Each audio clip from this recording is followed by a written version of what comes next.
Bismillahirrahmanirrahim. Saya baru ngerti di buku itu ada sebuah judul namanya Plant Can Read Your Mind. Ternyata tanaman itu bisa membaca pikiran. Sejak saat itu saya nggak berani lagi ngelamun di dekat tanaman. Wah, ini bahaya nih, kayak curhat. Kita diam gini. Itu sama kayak kita ngomong curhat, nyerocos, dan dia ngerti loh. Tanaman lebih dahsyat daripada hewan. Hewan aja instingnya tuh dahsyat. Tanaman lebih dahsyat. Pohon itu yang paling dahsyat di muka bumi dibandingkan hewan. Dan hewan lebih dahsyat daripada manusia. Jadi manusia tuh nggak ada apa-apanya. Hewan lebih dahsyat daripada manusia instingnya. Tanaman lebih dahsyat daripada hewan. Jadi dia bisa membaca pikiran. Apa pembuktian ilmiahnya? Dijelaskan di buku itu. Ada sebuah semacam kayak, bukan riset ya, sebuah uji coba lah ya, eksperimen. Dia metik 2 helai daun di kebun. Yang satu daun itu diletakkan di sebelah tempat tidur di meja kamar. Yang satu lagi diletakkan di ruang tamu. Yang diletakkan di meja kamar, itu setiap hari ditatapin sambil diomongin dalam hati, kamu yang sehat ya, kamu yang seger ya, kamu tetap hijau ya. Dalam hati tapi ngomongnya, di pikiran, nggak ngomong sama sekali, cuma dilihatin doang. Kamu yang sehat ya, kamu yang seger ya, kamu yang hijau ya. Yang satu lagi di ruang tengah, nggak pernah dilihat. Setelah sebulan, daun yang di ruang tengah sudah kering, coklat, dan rusak. Sedangkan daun yang di sebelah meja tempat tidurnya masih seperti baru tadi dipetik dari kebun. Artinya, plant can read your mind. Lalu saya coba di rumah. Kenapa di rumah tadi tanaman-tanaman itu nggak sehat kelihatannya? Sejak saya baca buku itu, saya duduk di belakang taman kecil di rumah. Saya liatin aja tuh tanaman apa ya yang agak gede tuh, talas. Kan tumbuh beberapa talas di belakang rumah. Saya bilang ke Umi, ke anak-anak, ini anak baba yang kelima nih. Ini adiknya Ertuğrul nih. Ini adiknya Ertuğrul. Yang paling kecil, si bungsu. Saya liatin setiap hari. Umi kalau sholat duha di depan dia, itu talasnya tumbuh dengan subur, dengan baik. Talas yang lain masih setengah jalan, dia udah gede. Masya Allah, ternyata semua ini memang ciptaan Allah dan mereka hidup bertasbih. Kata Allah, mereka bertasbih, tetapi kalian tidak mengerti tasbih mereka. Arti tasbih itu berkomunikasi di antara mereka. Sehingga di film Avatar yang satu itu kan ada pohon raja yang dihancurin sama manusia langit.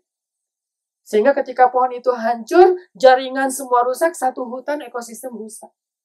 Itu pesan kepada para pembalak liar, kepada orang yang menggali untuk mencari apa istilahnya, tambang, ngerusak alam. Itu kan persis sama dengan kasus pertambangan terutama di Indonesia. Jadi ada local people yang sangat wise, mereka paham tentang itu dan mereka menjaga. Insya Allah kita jadi avatar. The way of pesantren.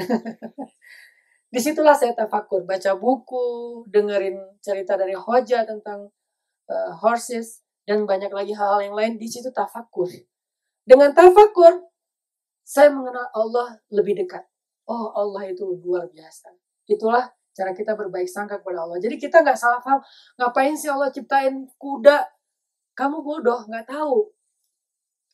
Allah lebih tahu. Makanya belajar. Ngapain sih Allah menciptakan pohon kayak gini? Ngapain sih ada ini? Ngapain sih ada itu? Riwah-riwahin aja kita. Ngapain sih ada ular? Setelah saya belajar sedikit saja, walaupun belum expert, permaculture, saya baru tahu ular semua itu adalah keseimbangan alam. Kita yang bikin masalah sebetulnya. Walaupun tetap takut sih. Jadi dalam konsep permaculture yang saya pelajari, ular itu bukan masalah. Tetapi kita belum tahu gimana berinteraksi dengan hewan liar. Dia itu menyeimbangi. Kalau nggak ada dia, maka nggak ada ini, nggak ada ini, nggak ada itu. Akhirnya jadi trouble. Jadi ada yang nggak balance. Sejak saat itu saya kalau ngelihat ular, my bro.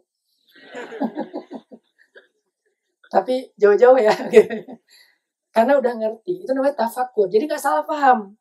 Sebelum saya tafakur, saya salah paham semua. Dengan pohon salah paham, dengan tanaman salah paham, dengan kuda salah paham, dengan panah salah paham, dengan tanah salah paham. Selalu salah paham. Gitu juga kita dengan hidup.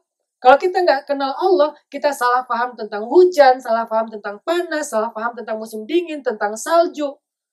Kemarin pas di Jepang saya iseng-iseng lagi main salju itu kan, lagi hujan gerimis salju tuh. Saya tampung gini, ternyata salju yang jatuh di langit, di atas telapak tangan saya kecil banget.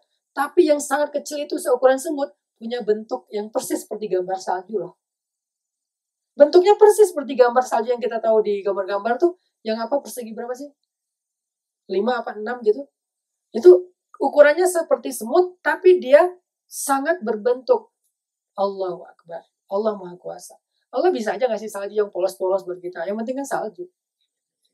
Tapi di shape sama Allah. Didesain. Allah itu cinta keindahan. Beauty. Kita nggak ngerti tentang itu. Akhirnya ya asal-asalan. Padahal Allah itu nggak ada yang asal, detail segala sesuatu. Jadi ngerti lagi. Belajar tentang budaya dan behaviornya orang Jepang. Wah, makin takjub. Allah berfirman, Ya ayuhan nas, inna khalaqnakum min dzakari wa unsa, wa ja'alnakum syu'uban wa qabail lita'arafu. Wahai manusia, kami ciptakan kalian bersuku-suku, berbangsa-bangsa.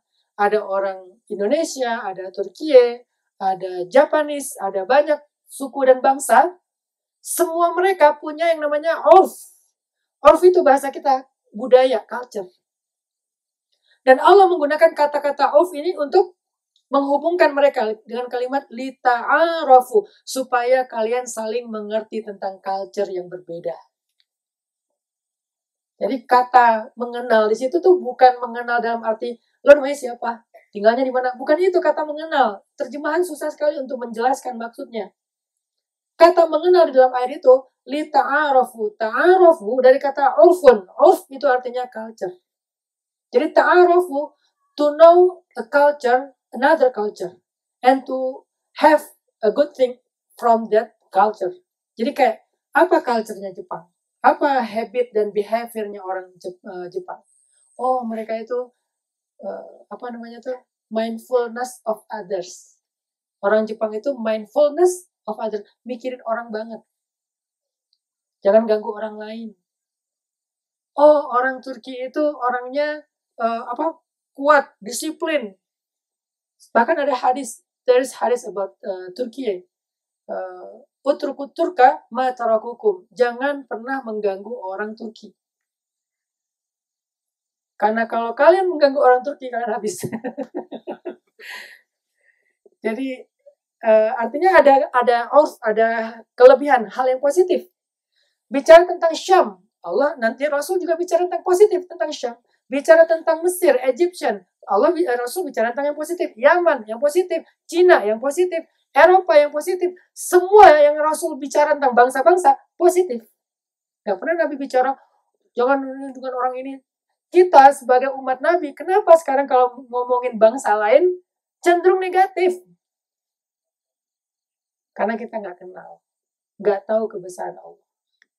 Makanya tafakur itu melatih ketajaman berpikir. Akhirnya kita kenal Allah. Ketika kita kenal Allah, kita kenal hidup kita. Syukran ya Rabbi, syukran. Hadaita qalbi, syukran.